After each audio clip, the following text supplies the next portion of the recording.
আজকে আমরা ত্রিপুরা প্রদেশ এনএসওয়াই এর পক্ষ থেকে টিটিএডিসির যিনি সিএম ওনার সঙ্গে দেখা করতে এসেছি।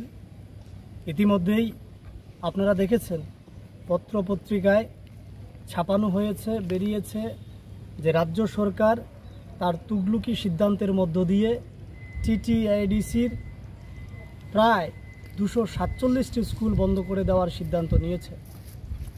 আমরা আজকে সিএমের কাছ থেকে জানতে এসেছি যে এই যে 247টি স্কুল বন্ধ করার সিদ্ধান্ত রাজ্য সরকার নিয়েছে তাতে ওনাদের মতামত কী।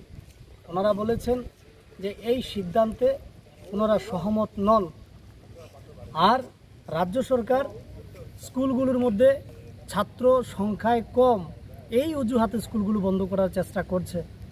ওনারা টিটিএডিসির তরফ থেকে জানানো হয়েছে যে আমাদের বিদ্যালয়গুলোর মধ্যে শিক্ষক নেই, শিক্ষক দেওয়ার জন্য শিক্ষক স্বল্পতা দূরীকরণ এটা হচ্ছে রাজ্য সরকারের কর্তব্য, কিন্তু রাজ্য সরকার এইটা না করে এই পাহাড়ি অঞ্চলের মধ্যে স্কুলগুলোকে বন্ধ করে দেওয়ার একটা ষড়যন্ত্র করেছে।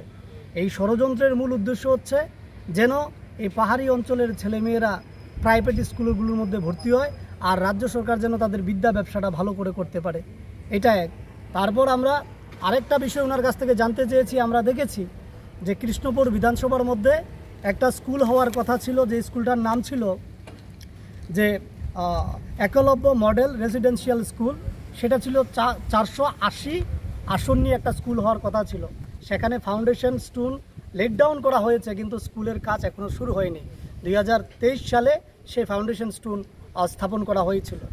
বর্তমানে ওনার সঙ্গে কথা বলে যেটা বুঝতে পারলাম যে বর্তমান ট্রাইবাল ওয়েলফেয়ার মিনিস্টার বিকাশ দেববর্মা ওনার উদ্যোগে সেটাকে কৃষ্ণপুর থেকে কল্যাণপুরে নিয়েছে, কিন্তু এখনও কাজ শুরু হয়নি। উনি বলতে গিয়ে বলেছেন যে উনার যেই নির্বাচনী ক্ষেত্র পিত্রা, সেখানেও একটা স্কুল একইভাবে প্রতিষ্ঠিত হয়েছে, কিন্তু এখনও সেটা চালু করা হয়নি। তো ওভারঅল আমরা যেটা বুঝতে পারলাম আজকে টিটিএডিসি এরিয়াতে এসে, যে রাজ্যের যে বিজেপি সরকার খুব সুপরিকল্পিতভাবে পাহাড়ি অঞ্চলের ছেলেমেয়েদেরকে শিক্ষা থেকে বঞ্চিত রাখার একটা অপপ্রয়াস করছে।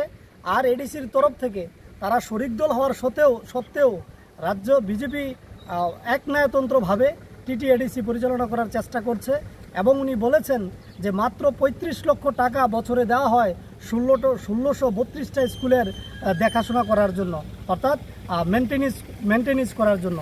সেখানে টিচার নেই, স্কুলগুলোর মধ্যে পিজি নেই, পিআই নেই, স্কুলগুলোর মধ্যে সেখানে দেখা গেছে পানীয় জলের অভাব। সমস্ত কিছুর দিক থেকে রাজ্য সরকার অনীহা প্রকাশ করছে এই পাহাড় অঞ্চলের ছাত্রছাত্রীদের উজ্জ্বল ভবিষ্যৎ করার জন্য। তাই আজকে আমরা এখানে এসে ওনার কাছে একটা ডেপুটেশন দিয়ে গেছি।